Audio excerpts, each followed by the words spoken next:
All right, it says we are live.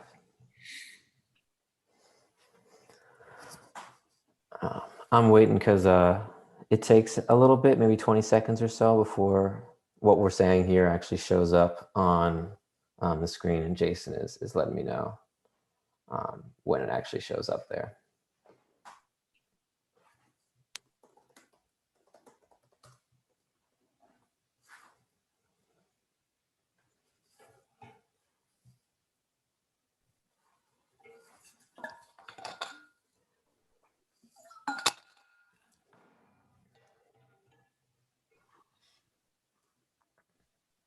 Okay, great. All right, well, welcome everybody. Thank you for being here. My name is Jeremy Hardy. I'm a training and technical assistance manager at Men Can Stop Rape, and I'm very excited to have all these young men here with me for part 2 of our athletics in prevention community conversation. And so I'm excited to get into it. So welcome back to the National Healthy Masculinity Conversation Series. Again, this is a space that Men Can Stop Rape wanted to create to just facilitate an opportunity for having dialogues that are related and connected to healthy masculinity.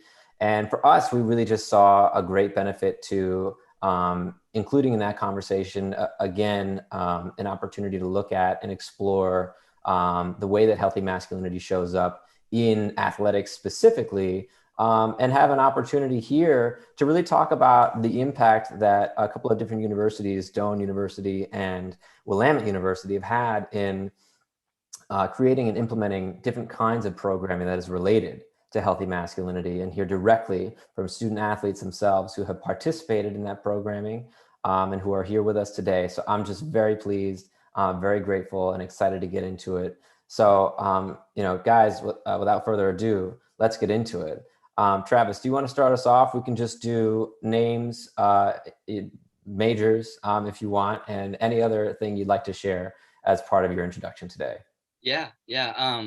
Hi, my name is Travis Handler. I'm a junior political science and international studies major from Albuquerque, New Mexico. I also have a minor in Spanish. I'm a CAPE project peer educator, campus advocacy prevention education here on campus. I'm also a legal clerk at a law firm in Albuquerque that handles civil rights matters. And I do legal research for the Stature Health Leadership Institute. And Travis, do you want to pop pointer to somebody? Yeah, let's go to Damon.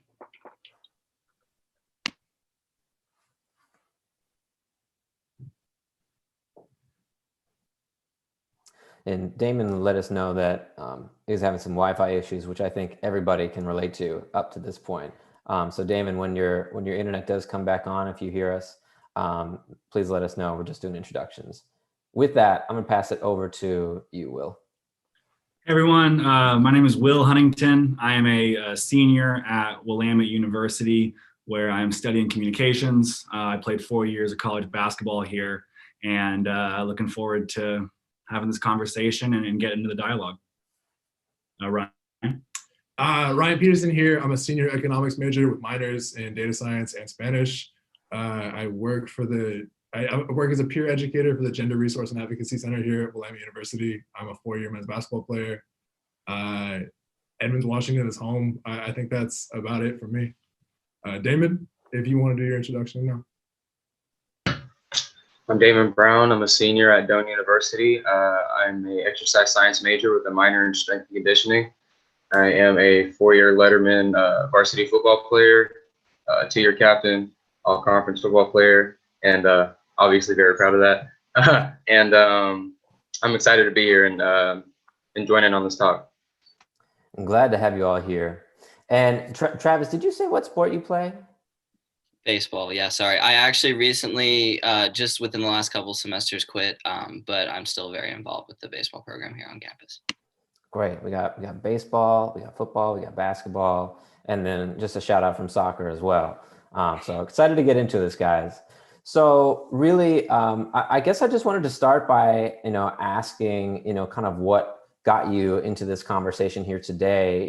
If you all could tell us a little bit about the programs that you've been a part of, not just the athletics program, but also talking about the CAPE project, and if you could expand for us what that is, and also talking about Teams of Men and the other different programs that you all are a part of. So again, Travis, why don't you lead us off?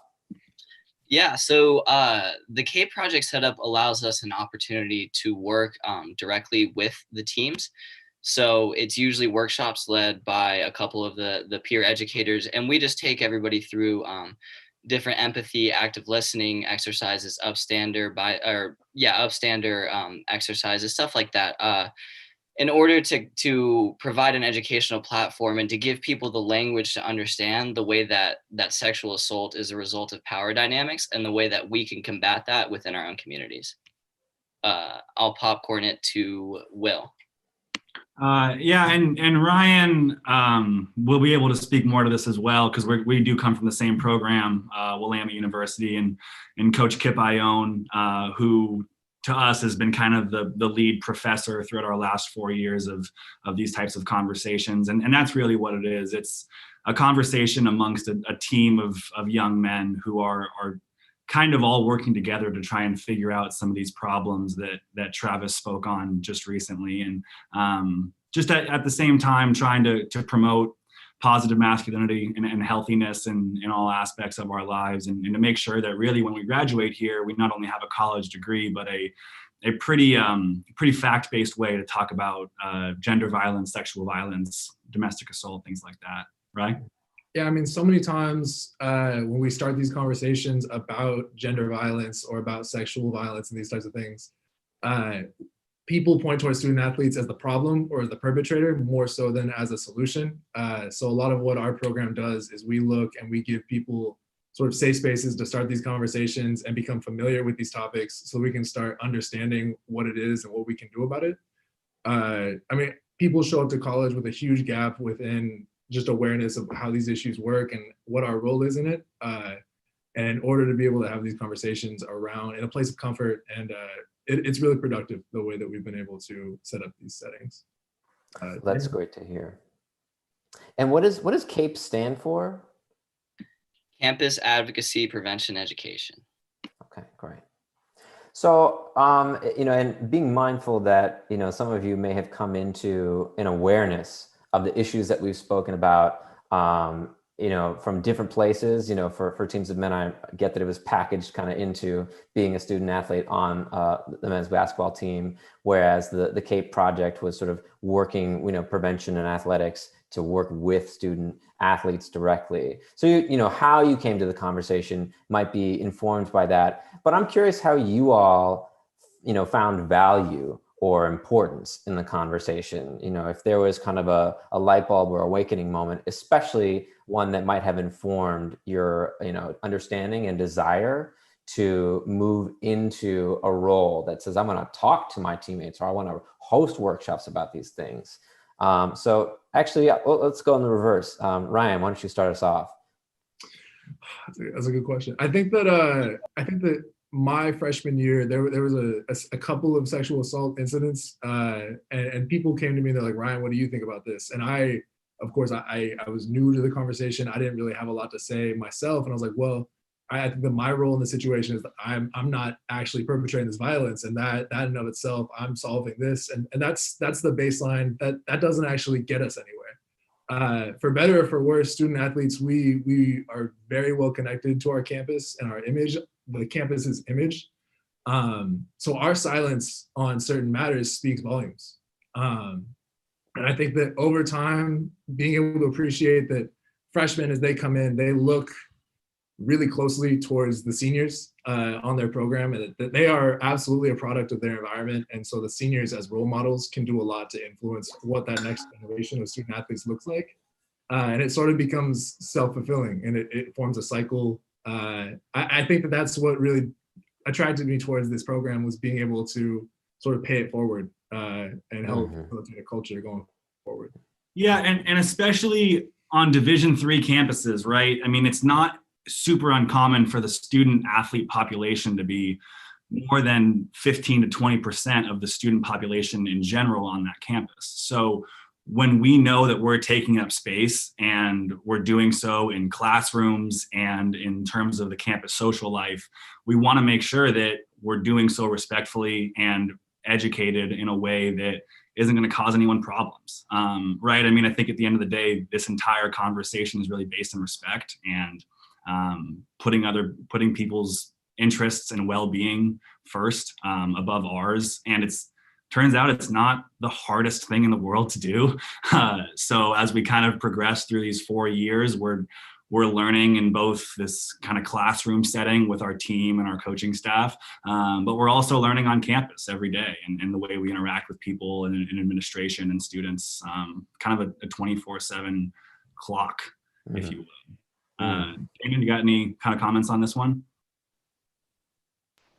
I'm sorry, I'm having technical difficulties and I did not hear the question. I only heard responses. So can someone give me a refresher, For sure, please? Damon. And sorry to hear about your technical difficulties. I was asking folks to talk about, how did you find value or see an importance in being part of this work and in being part of this conversation? Well, simply, I just thought of like other people other than myself. I really just take it back to like my family and how I was raised, with being a single mom and, having a bunch of sisters. I learned that, the women in my life come first, and if I can do something in the world that can help them, feel safer, more protected, then by all means, I'll do that. So, yeah. I see some heads nodding. It sounds like that just resonated with everybody in the group. Do you all want to say more about that? Do each of you have a similar kind of take? And thank you, Damon. Yeah, I come from a very female-dominated household as well. I have 2 sisters and a mother, but both my sisters were older. So they have not only been role models in my life, but just a way to kind of look at the world through their lens when they gave me the opportunity to. So it's nice to understand that the work that we're doing can be tied back into my home life, and to be able to sit down and have those conversations with my family and my siblings is important to me. And it's been a driver for me throughout the last couple of years here. Yeah, I mean, I have a sister, I have a mom. I think that the family definitely provides a lens of a good way to get started within this, in terms of thinking of, oh, this is someone's sister, this is someone's mother. And then I think it's a great launching point of why does it only matter if it's someone's sister? Why can't we just care about this as a human being, and just the general dynamics there? Mm-hmm. Yeah, I mean, a lot of what Damon said resonated with me from the standpoint that, especially by the end of high school, my parents got divorced, and I came from a pretty, matriarchal household anyways. And my mom's a physician who was working full time and single momming, and seeing the way that her mental health was, pushed off to the side, and the excuse was made that it was, female hysteria. And even if it's not put in as many words, it was obvious that her mental health wasn't being taken seriously. And that was a result of the social construct of where she is in medicine, right? Because she's a woman in a male dominated field. And so seeing that, it kind of instilled me with an anger. I kind of always have had that bubbling underneath. And so that is what has fueled me. And then at the same time, we moved to California my senior year and rented a house on an almond orchard that was taken care of by undocumented workers. And to see the way that these individuals were exploited for the betterment of all of us, I started to make the connection of the way that those elements of controls and those power dynamics played out. So the more language and the more of a vocabulary I've been exposed to with this, and the more I've been educated on it, and the more I've learned, I will alluded to that, the more pissed off, angry I've been about, working to solve these issues. And so what feels important, not just about the raised awareness of how learning about something, building a language in which to speak about it, is connected to, your own awareness of those feelings that are part of it. I come back to what Damon said, about like just wanting to be part of the solution and what helps make people feel safer around me. And I'm curious if you all can speak about, a little bit about how, you feel like being part of this work, whether it be just the programs or actually facilitating yourselves, has impacted your relationships. And you can take it in either direction, whether that be your relationships with your teammates and the team dynamic, or your relationships with others, the other kinds of relationships that you all have in your lives. And I'll let you all just jump in as you like.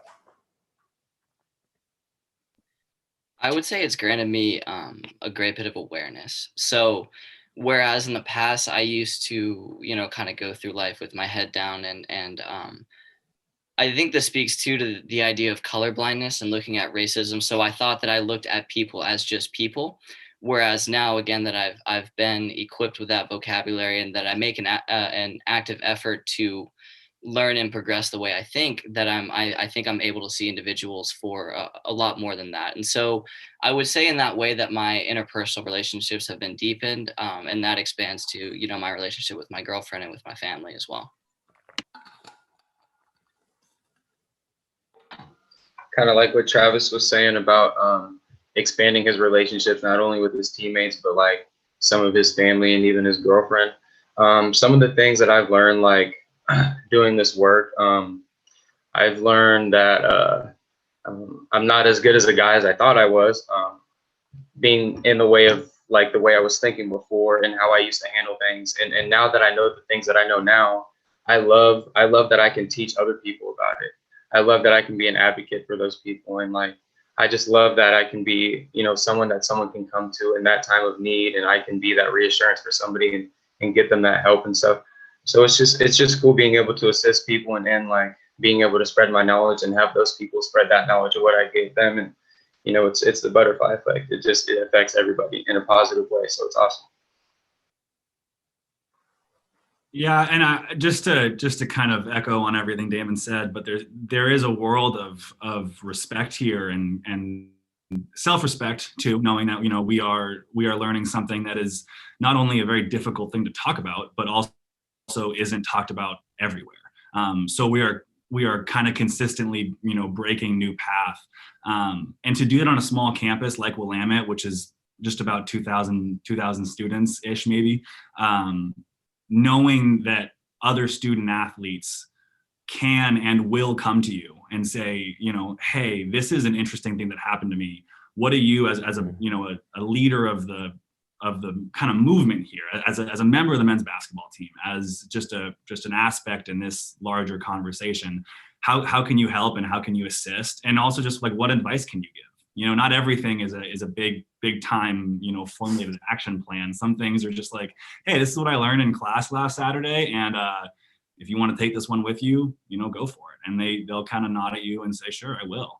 And it's those microscopic conversations that you might not even pay attention to or really even see, that know that what we're learning here is making an impact in our community. Mm-hmm. Mm-hmm. Yeah, I mean, with regards to my relationships with my teammates, I would say that a lot of what we do is sort of, especially early on, we unpack sort of our idea of masculinity, what it is that we consider what it's like to be a man. And we sort of unpack where like all of our definitions of masculinity come from, what these influences were in our lives up to this point. And I think that has been really meaningful for me with my teammates, because I sort of get to understand their background. I get to understand their line of thinking and how they approach the world around them. And I think that beyond that, something that we talk about a lot is just emotional intelligence and our ability to express the full range of emotions. And I think that from that's helped my personal relationships with partners, being able to have productive relationships and being comfortable talking about how I feel and not just saying, okay, I'm there for you, but not really knowing how to help someone in a given situation. There's several things that you all just shared that I feel like I'm wanting to lift up and are in line with how we at Men Can Stop Rape talk about, these different ideas about, getting different understandings of what it means to be a man. And I'm talking about masculinity and the alignment that we have as well. And, seeing that this work is from conception to the lifespan, and that it requires a strength-based approach in order to be sustained and in order to be something that you all can, live out as a kind of, ongoing challenge to the self and others, that says, I'm going to do my best to be a counter story in all the environments that I'm in. And so I guess I'm curious, especially for others who are listening in, I'm thinking of the different, athletics departments and, prevention specialists, educators, advocates, who are probably interested to know what elements of, the programs that you all are a part of that, might make it successful and might have the impact that we're seeing that you all are experiencing from it. So I guess I want to fold a couple of questions in at the same time. One is, if you all could, in the process of answering, what has been a success for you that stands out, whether it be a moment that you had when you're participating in the program, or a moment that was, connected to it, like you were saying, Will, like people come to you for smaller conversations. And in talking about a success that you've witnessed or you've been a part of or that you've facilitated, tell us a little bit more about what it is that you all are doing in the program that you're part of. I feel like we got, the initial pitch for Teams of Men and the initial pitch for, the CAPE project. But if you could, try to fold in a little bit of a story here, I'm sure others would appreciate that. So, yeah, Travis, why don't you start us off? Yeah, to me, this is all about empowerment, right? And this work is challenging because it's not immediately gratifying, right? A lot of the times you're not going to have anybody afterwards saying, hey, thank you for, for speaking about this. And so there was one time where I did have, a few team members reach out to me afterwards and say, it was especially, I was discussing mental health. And they said, hey, I've never heard mental health described in this way, right? I've never had anybody be very upfront about what they're struggling with mental health wise. And, afterwards I encouraged them to go, look for help on campus. And I don't know if they did, but just knowing that I was able to have that breakthrough was important. And so I guess as that relates to your second question, what we're doing is, just empowering people to be better humans, right? I talked about this last week when we discussed this, that it's a lot easier for us to frame this as just humanity than it is healthy masculinity or any of the other phrases, because then it removes this pedestal, right? Because right now to them, there's this idea that you're up here and you're talking down to them. So our idea, what our goal is for CAPE, and I would imagine that with the team at Willamette, it's the same, is to make it realize that it's this, right? That we're empowering others to be better people. And it's not that I'm empowering you or I'm yelling at you or I'm lamenting you, right? Like we're working through this together, right? Because as Will said, this is an educational process and you learn every day. And so if you can encourage others to learn to be better while doing that with yourself, that's the goal of the work. I'm going to kick it over to Damon because Damon's got a great story with this. I feel like Damon just froze on my screen. We'll give him a second here. The ever relatable internet, issues. I mean, literally all of us have gone through it at some point. Oh, sorry, I was on mute. Oh, you're frozen there. While we wait for Damon's buffering to happen, Will or Ryan, do you want to jump in really quick? Yeah. I think that a success in our Teams of Men program was last spring. Andrea Hume, our peer advocate on campus, came to KIP and he was like, well, she was like, I need help. There's just so many hats that I'm wearing at once. There's too much to juggle. Could you lend a couple of your guys to help out with some of this peer education program? And so that was the first time, because a lot of our conversations are internal, and not that they exist in a vacuum, but it's all sort of theoretical. We talk a lot about being a beacon, and we can example and exude what the good, healthy behavior is, but it's less about spreading what we do and I guess broadcasting it to other people. That's an extension of the program, but that's not the program in and of itself. What we did through this Gender Resource and Advocacy Center was we went and we gave a presentation first on healthy masculinity and then on bystander training to a Greek organization on campus. And this was an opportunity for us to take what we learned and then spread it to another community that's historically associated with problematic behavior within masculinity, and it's a toxic environment historically. And we had a really productive conversation. And again, just as Travis was talking about, the dynamic wasn't us preaching to them of here's what we are, here's what you should be. It was, well, what is masculinity to us? And we were able to reach a really good understanding and be really productive through these conversations.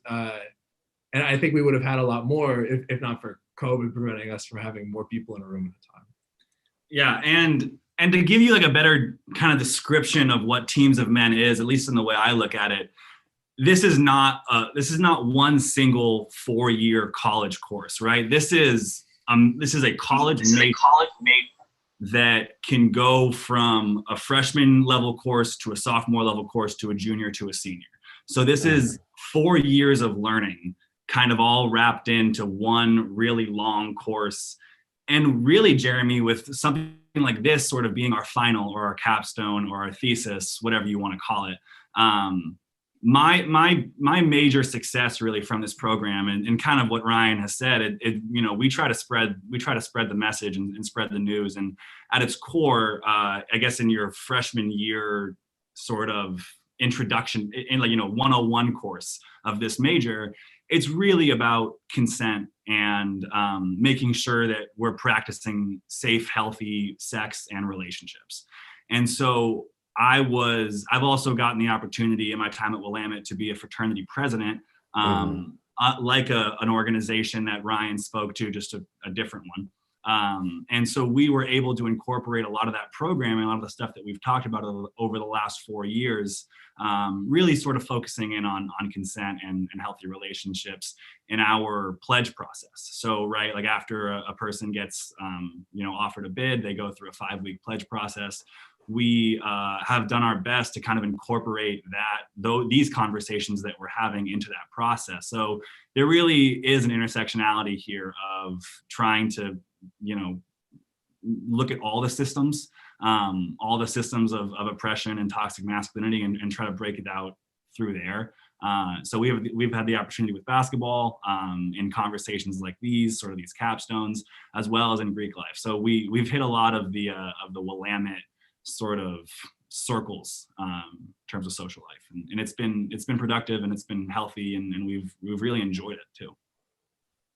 Well, and I just want to lift up before we pass it to Damon. I like the piece about what you all were saying, that is offering an invitation to your peers to have a conversation as well, that it's not just coming in and preaching and telling others what they should be doing or what they are doing wrong, but asking and inviting, what does it mean to you? And I am curious how your all's understandings of masculinity has changed as a result of it. But going back to, the successes and what you have found in that realm of what you do, Damon, I wanted to pass it to you.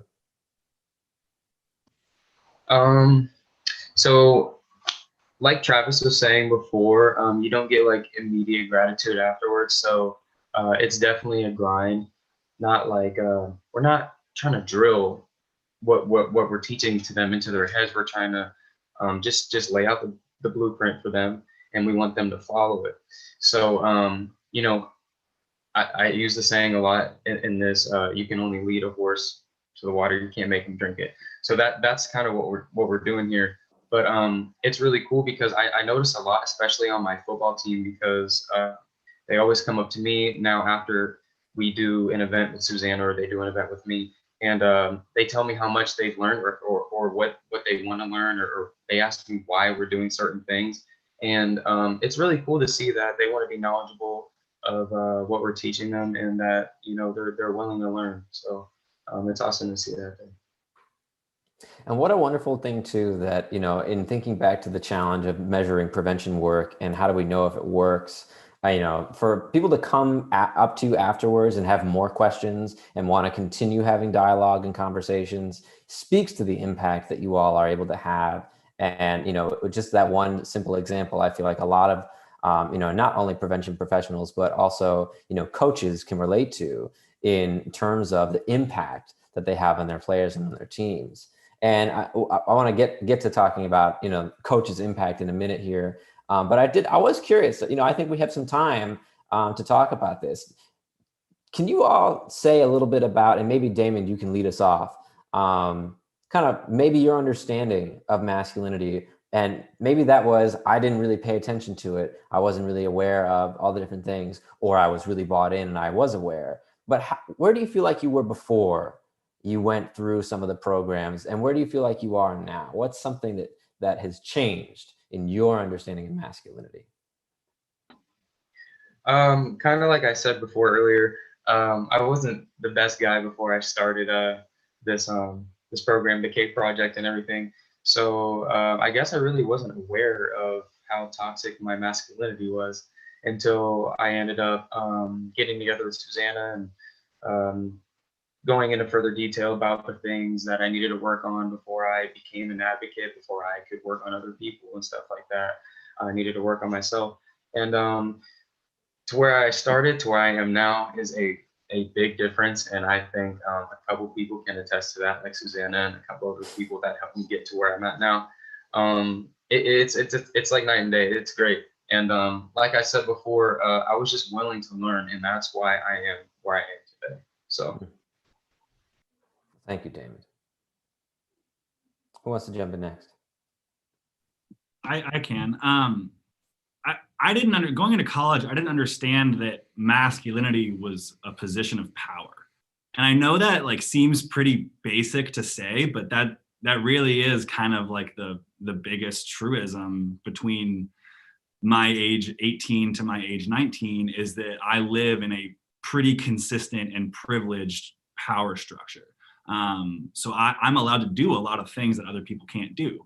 And even if that is walking to my car at night and not having to raise a concern, that's still a privilege that I get. And I didn't really, you kind of hear about it in media, but you don't fully understand it until you're having a conversation about it with a bunch of people who you just met and it's September of your freshman year. So it was new for sure, but it was really just in its simplest form about power structures, dynamics.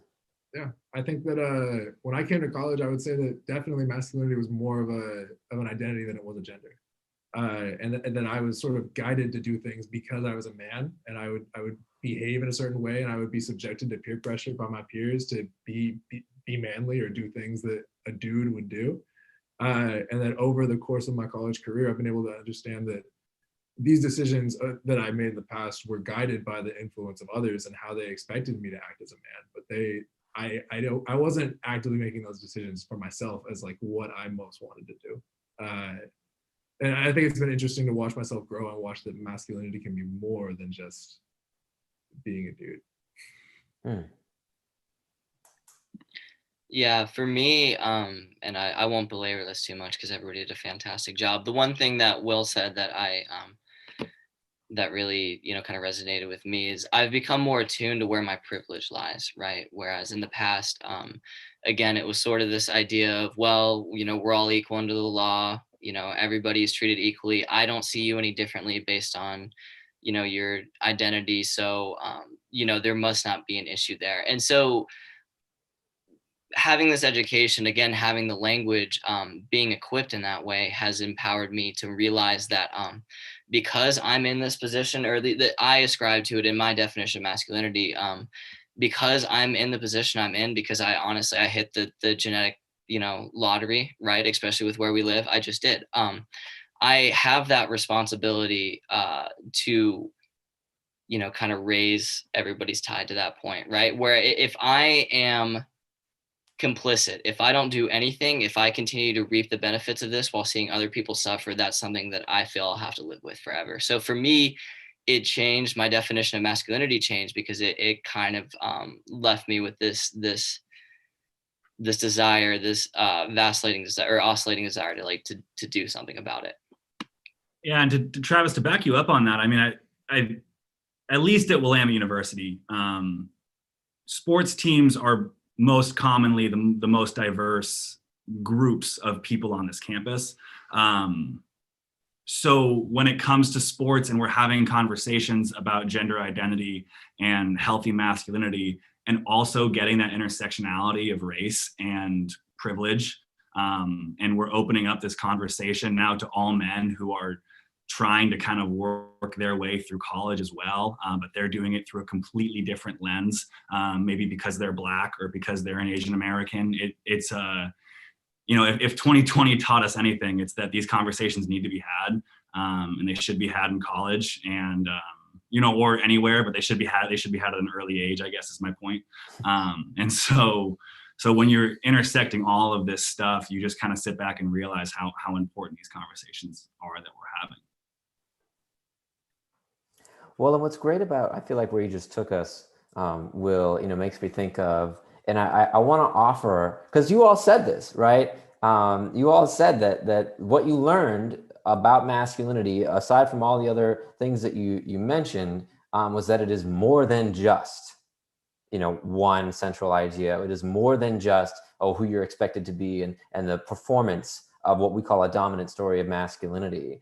And that for us, that's a really important way of thinking about, back to earlier on in what you said, Ryan, that seeking to engage certain groups of students as the problem is not going to be as successful as seeking to engage them as being part of the solution. And it's why we talk about healthy masculinity and why we don't historically talk about toxic masculinity, and that we will make a conversation available for talking about the healthy and unhealthy parts of it, while also wanting to lift up the strengths that are present in a community, in an individual, the strengths that are present in a particular organization or structure. And I feel that is such, and that's present in a place like athletics. The things that I've learned from sport are enduring. There are experiences that I had as part of the varsity soccer team at Goucher that are going to stay with me for the rest of my life, and both inform my understanding of doing gender-based violence work and also inform other areas of my life, like my personal relationships and my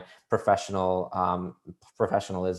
And so I'm curious if there's a way that you all see a connection between, the sport that you're playing and the structure that being part of a team provides, and the messages that you're all talking about having learned and having, and being a messenger for spreading and sharing as well. Does that question make sense? So are you asking how? Oh, it does. I just have to think about it for a while. Yeah, I guess in the framework of, you're asking how the team setup kind of like augments or helps with the advocacy side of it, essentially. Yeah. How do they intersect? How do they inform each other? Oh, yeah, I can jump right in and just say that, like I talked about earlier, that this is a community that you are integrated into, right? So you see statistics about male athlete sexual assault, and you see like Doane statistics, which really were a lot higher instances of sexual assault than we'd like to see. And it's easy for me in my room to say, God, that's horrible. The people who commit to these attitudes are terrible, awful human beings, whatever you want to say. But it's different when you are integrated with these guys every day, when you're working with them, you're sweating with them, y'all are grinding through the same stuff.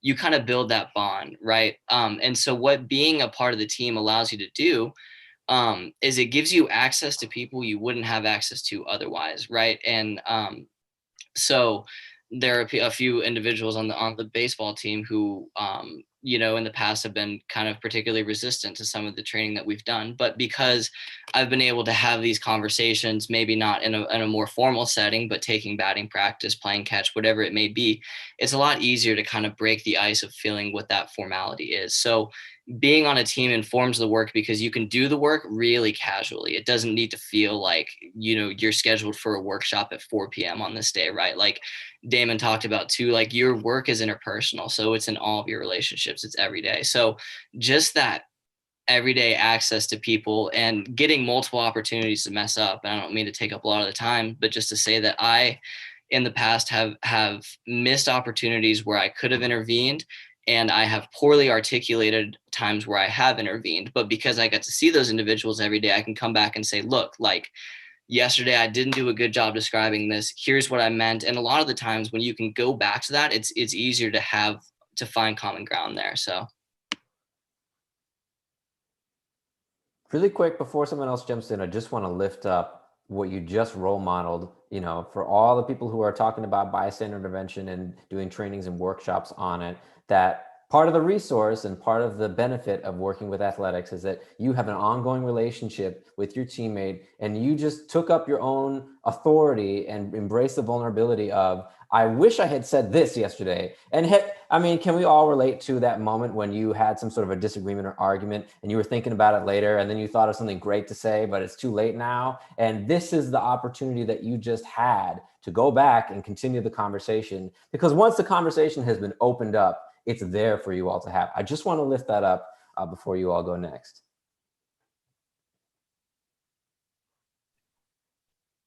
In terms of a direct connection or an intersection between our work and our sports, I would say that a huge part of expanding your definition of masculinity is acknowledging the plausibility and the importance of being vulnerable and admitting when you can't do something.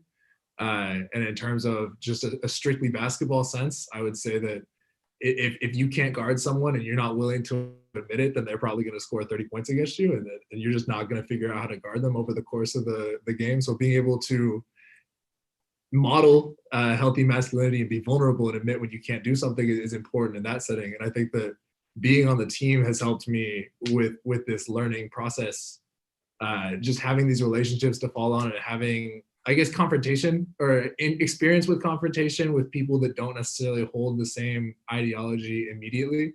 And we're challenging ideas more so than people in terms of thinking through these things together.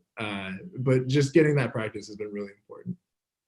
Yeah, and to add to that, I mean, accessibility is really important. Like what Travis said, like just having access to these people to have these conversations with.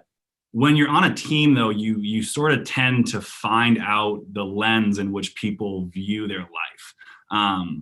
I will say, in my time at Willamette, I have seen people come from different parts of the country and just have a different view of life than other people. And that is to no fault of their own or to really anybody. It's just the way that they were raised.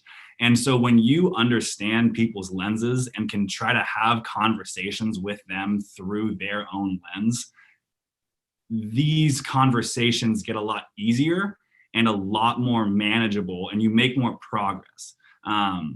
Because if you can sort of identify the way in which Fresno, California, or San Diego, California, or Albuquerque, New Mexico have conversations versus the way that San Francisco, Los Angeles, and Seattle do. And I'm not sitting here and saying that cities, we all know cities make a difference, and where you grew up makes a difference in the way that you look at life. So when you can acknowledge that and dive into it, it makes these conversations a lot more interesting, a lot more fun, a lot more helpful. Mm-hmm. What about you, Damon? I think these guys got that one covered. I think that was pretty well said by all of them. For sure. So there's a couple of things that you all had just shared that interested me. And one of the things that I wanted to just turn us to, being mindful, we got about 15 minutes left, was also thinking about some of the challenges that you all face or have faced. And I feel like you've spoken about it a little bit. And maybe we could just, sort of go around and talk about if there was a moment or a learning moment or challenge that you all experienced that you weren't quite sure what to do with, or weren't quite sure how to respond to or handle. Going back to the resource that is athletics, and as team and sport as an opportunity, as you all are talking about, to really deepen, the impact, to have a relationship to turn back to. One of the things I did want to lift up is really, kind of how you've got an opportunity as a team member, as a leader, as a captain, to, use the allegory of sport. And I'm not sure, besides art, what a better reflection of life is than sport, to sort of understand and practice, and get practice with real life lessons that are going to impact you, impact those around you, impact your professional lives, and, so on. But I guess I'm just curious too, has there been a challenge that you all have come across that you weren't quite sure how to respond to it or deal with it? And I'll just share the place where this question is coming from for me is having been someone who became a peer educator as a student athlete and was working with other student athletes, having these kinds of conversations and not really knowing exactly what to do with the dynamic of, it was almost like I had, changed teams or something, that I was now speaking a different kind of language.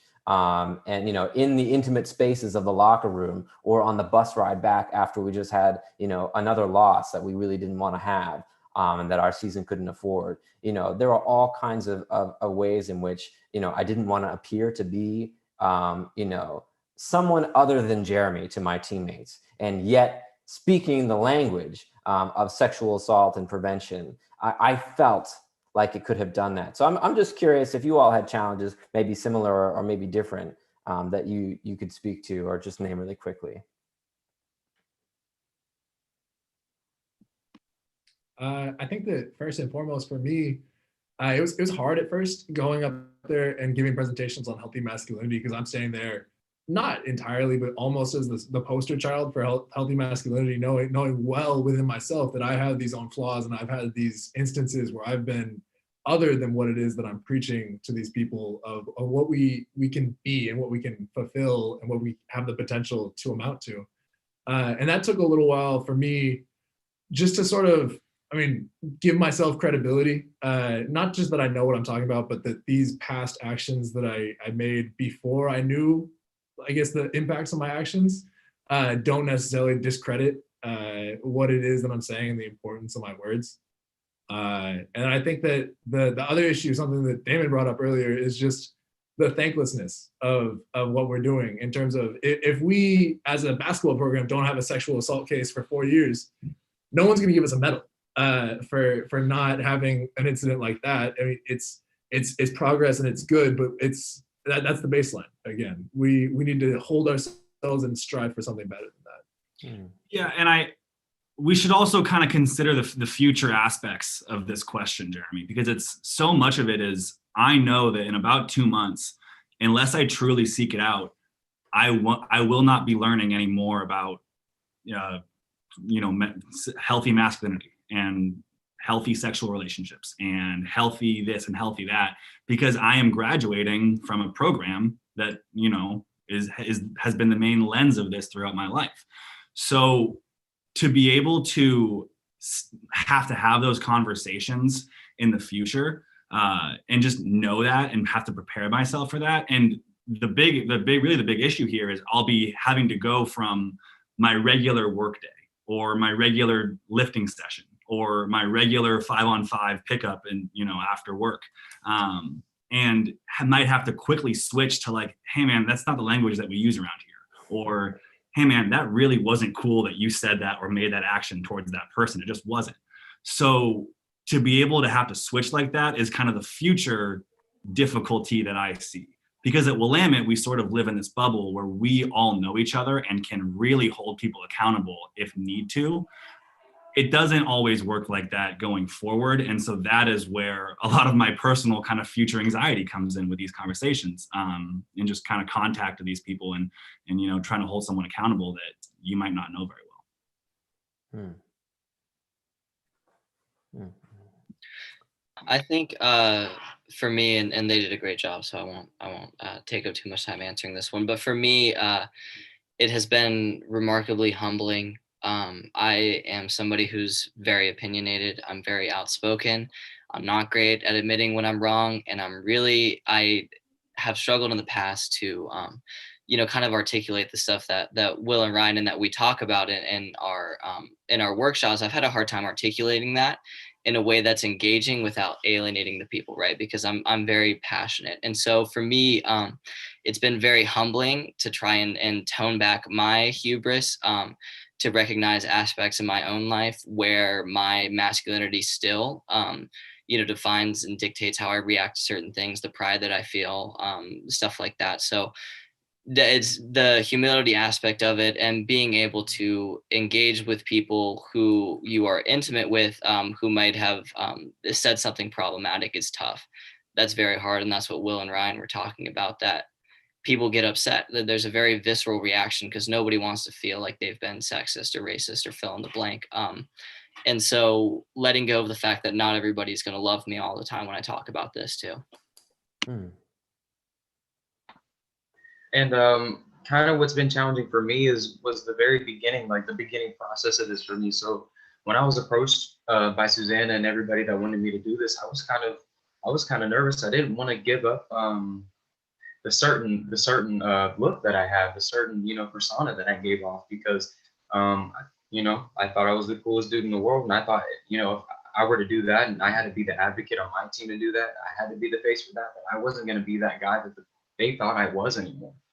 So, kind of like having to set that aside and be able to be vulnerable and have these conversations with my team was really hard to do at first, but I can't even put it into words really how grateful I am, and I'm so happy that I took that opportunity and seized it, because like I said previously in this talk, I gained a lot of knowledge, and I will be graduating too, like everybody else here, but I'm so excited that I learned all that, and now I get to spread that not only to the people that I work with, or the kids that I coach, but to my own family, or to later in life my own kids, and just teach that generational knowledge, and just keep that going. So it's awesome. It's awesome, and again, I'm very grateful. So. I mean, I'm moved by what you just said and the way you just said it, Damon, because I think that, there's a lot of head nodding too around, being at first resistant to, and then becoming grateful for an experience that you had that has changed you and that has in some way allowed you to better access an authentic part of yourself, or another part of yourself that you didn't know was there, is such an important counter story that we would want to lift up. And there are a bunch of things that you all, shared that really for me resonate, and are wise and are really attuned to, gosh, yeah, your environment is going to change. It's an opportunity to be in a learning environment and to be in school and to transition from that into the workforce, and how some of these skills and experiences that you all have had are going to inform your ability to be there, to be adults, living your social and professional and personal lives, in those different environments. Is going to be an important place for you to practice and continuing living out these things. I just feel grateful that you all have had the chance to be in the environments that you're in at Doane and Willamette and be part of these programs, and that you were decided to spend your afternoon here with us today. And before we wrap up, I do want to ask, we have one or two questions that came in from the audience, but I just do want to ask, so now that you all are, getting to the tail end of your senior years and have been through all these experiences, what do you feel like, you're putting down for the next runner to pick up on? Where are you passing the baton to? And that might be a little bit of a challenge. And you might be saying, well, I'm not sure if I've done anything to lay the foundation for the next person yet. And if that's the case, then what do you imagine would be needed to set up the next Travises and Damons and Wills and Ryans to be in a position that you all are in similarly? And continuing to be a bastion and, like you said, a beacon for this work. So I'll let you all jump in. What do you feel like, are your thoughts to that question? We got to empower people. That's it, man. Like literally, more, I can almost say with the utmost certainty that more people would come out and do the advocacy work we did if they had the language and the vocabulary and the education that we have been so fortuitous to have. And so that's all it's got to be, man. It's just the people who are coming up now, getting them when they're freshmen, saying, look, this is the way things are. You can make a change. Here's how you can find out more about it. Will, you leaned forward, so I'm going to pass it to you. Yeah, besides go to Willamette, which probably isn't 100% possible for the entire audience here, I would say, I think what I'm sort of passing down is the importance of communicating this work. I think things like this sort of capstone presentation that we're doing here and these dialogues, I can have endless amounts of information about these conversations flying around in my head, but until we communicate it, until we tell our story or a story of a similar lens, then none of this stuff really matters. So keep communicating it, keep talking it, and just sort of have these conversations and give it a try. Even if you don't know what you're talking about, ask questions that Jeremy kind of asked today and just see where it leads you. Next thing you know, you could be having one of the most heartening, deep conversations of your life. And I know because I've been there. I muted Ryan, my bad. All good. Yeah, the nature of our character development Teams of Men program is it's sort of like a conveyor belt where the juniors behind us are going to pick up more or less right where we left off. They've been training and they've been watching what we've been doing, and they can just keep fighting the good fight. In terms of what comes next, this is our capstone for this. What we had planned prior to COVID complicating everything basically was we were going to meet with kids, incoming 8th and 9th graders from the Boys and Girls Club in the Salem community and have conversations with them about their perspective on partners and their views of women or other partners potentially, just acknowledging the fact that they're in the process of forming their own manhood and that they're actively choosing what influences they want to keep around them. And then also social media. And our efforts with this would have been to just be preemptive and to sort of acknowledge that to these people that they're forming their masculinity, even if they don't really know it in the moment. And the earlier that we can start the conversation and the more common that we can make these conversations around just people, maybe those high schoolers go on to be athletes at the University of Oregon or at Texas or something, and they would have an even bigger platform to advocate for these same things. And more people will look up to them than us D3 athletes at Willamette University. Go Bearcats. Go Bearcats. What about you, Damon? That was awesome, guys. Hopefully, honestly, I just hope I made it, cool to talk about what we're talking about to somebody, at least one person. Because, that's all we're trying to do here is just influence people to do the right thing and to have these uncomfortable conversations and to make them comfortable with like other people. So hopefully, like Travis said, hopefully I just empowered people and, made it cool and made you not be afraid to be vulnerable and to have these conversations and to be that person that you never thought you could be. So, yeah. Well, thank you for that. And let's do one final question that we got from the audience before we wrap up here. And so it sounds like, and you mentioned Andrea Hugmeyer and talking about the prevention educators. You mentioned Susanna as well, who have and advocates who have influenced and offered you all space to grow. This person was curious, how important was it that your coach was bought into or purported, lifted up or supported the message that you all are a part of and absorbing and purporting now? I could start there. Oh, go ahead. Sorry, guys. I kind of talk about this with a couple of my teammates all the time. When it comes to winning championships, it starts at the top, right? It starts with your head coach. I know the players are the foundation of the program, but it starts with that guy right there because he's going to bring the philosophies, he's going to bring the mentalities, and he's going to develop you into a champion. So he's got to have that champion mindset too. So when it comes to this work, he's got to be able to be bought in too. He's got to actually be willing to make a change for himself so that when he does that, it influences his players and they see their coach. Okay, so my coach is actually bought in. Maybe I can buy into. That person is very influential on their team. So for that coach to be bought in, it's very important. Straight facts.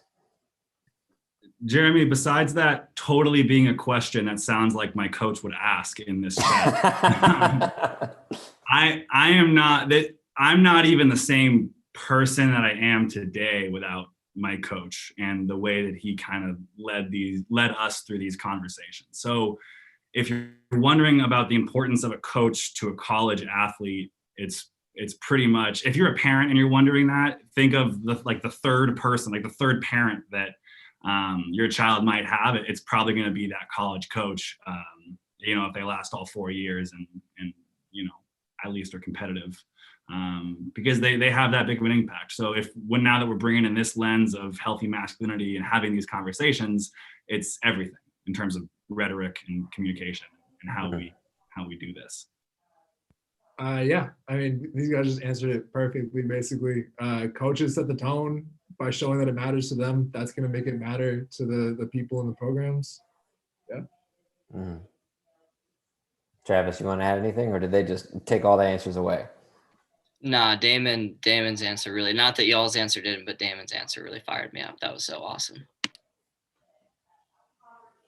Well, look, I just want to lift up and say thank you to you all. The world is going to need more young men like you all who are willing to step into these conversations with the kind of courage and openness that you have and to speak about your own journey and growth is its own kind of counter story and success that we would want to lift up. It's been a pleasure to speak with you all, and I'm sure that I can speak for others who are on here. It's been a pleasure to listen to and learn from you as well. Thank you for being here. Thank you for your time. And I look forward to staying in touch with you all as much as we can. So any final words or final comments you want to say before we wrap up here? Thank you. Thank you for putting this together. This was awesome. Yeah, just really grateful for the opportunity to come speak today. So thank you. Thank you, Jeremy, and thank you for your time today. You take care, guys.